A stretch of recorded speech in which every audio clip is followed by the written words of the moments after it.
Hello, welcome back to three-phase circuit analysis. We're doing our power calculation problems.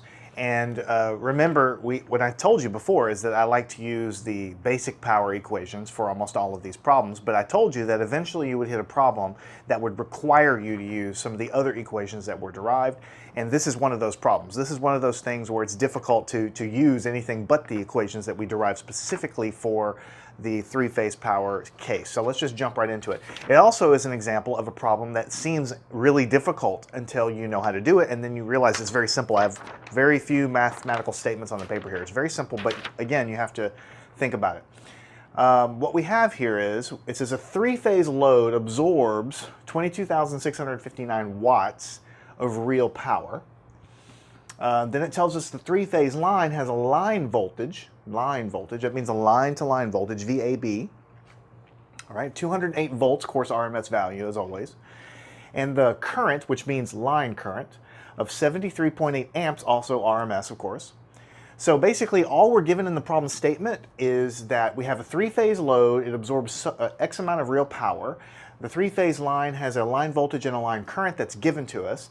And it also tells us the load absorbs magnetizing VARs, which I'll talk to you about what that means and how to interpret it in just a second. And then the two questions are, find the magnetizing reactive power absorbed at the load. And the second part is find the power factor. So this is a great problem for confusing people for no real good reason. If you're confused reading this problem, or I should say, if you're confused on how to start to solve this problem, then it just means that your knowledge of the terminology isn't as good as it should be. Because once you really dig into the terms, it's very clear exactly what to do. But there's some scary sounding terms in here, right? We have this thing called absorbs magnetizing VARs, okay?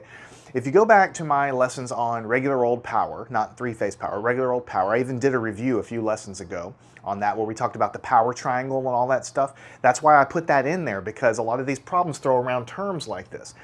All right, magnetizing VARs is another word for reactive power. It all goes into the history of how reactive power was developed and the terms they started using, right? Magnetizing VARs, it's a misleading term in my opinion, because why? Magnetizing leads you to think magnetic field, right? Magnetic field leads you to think inductors.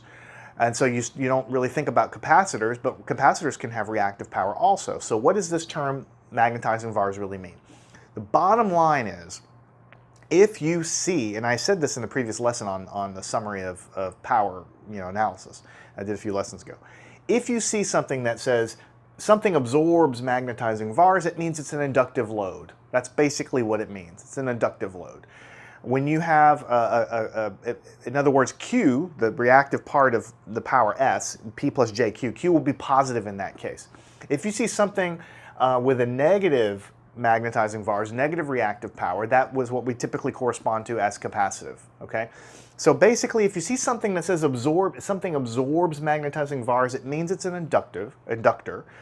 And when you know it's an inductor, that also tells you other things. It tells you that phase angle, theta V minus theta I, the important phase angle that we use all the time, it means it's positive. It's positive for inductors, right? Which is crucial to this problem actually also. And so it tells you Q is positive also. So when you see something absorbs magnetizing VARs, that would be positive. If you saw something that was delivering magnetizing VARs, that would be the other phraseology that you would see. See, absorbing or delivering magnetizing VARs. If it were delivering magnetizing VARs, VARs, however you want to say it, then that would correspond to the